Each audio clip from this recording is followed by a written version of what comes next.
So when I was in seventh grade, my parents told my little brother and I that we were going to the Bahamas for vacation. We were both so excited. You see commercials of Atlantis on TV, and we just couldn't wait to do all the activities there and swim in the clear blue water. We were stoked. And once we got there, we decided that snorkeling was an absolute must for this vacation. So we went halfway into the trip. We went snorkeling. We all got on this huge boat. It was like 2 stories and held maybe 25 people.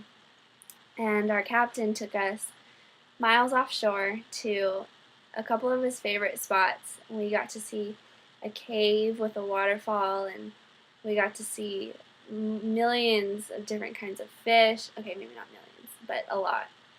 And different kinds of coral reef, all different colors, and shells. It was absolutely amazing, and the water was so clear. You could see everything just that was on the ocean floor. And they give you these goggles that have magnifying glass. So everything you see, you feel like you can touch. You think that it's right there. It was incredible. And halfway into our snorkel trip, our captain asked if we would want to go see some tiger sharks.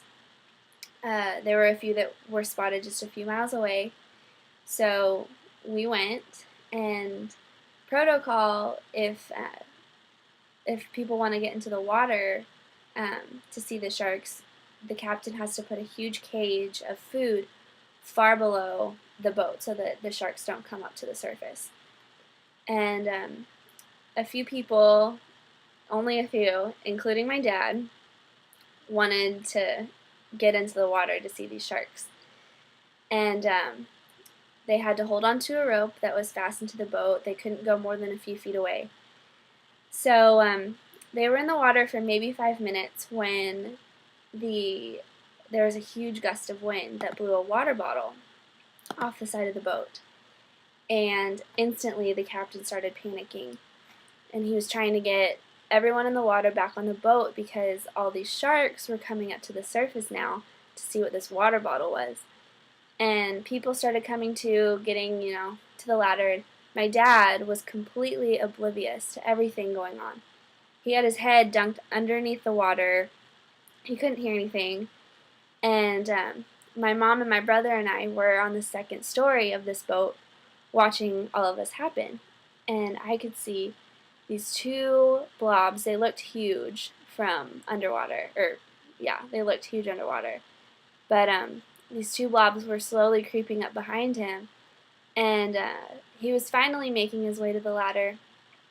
But the second he touched the ladder, I could see this shark's face, and his teeth were maybe 2 inches behind my dad. He got out of the water just in time for this shark to snap down, but I couldn't feel my legs. My heart was about to pound out of my chest, and I could not hear anything. I screamed and I was crying, and it was probably one of the most terrifying moments of my life.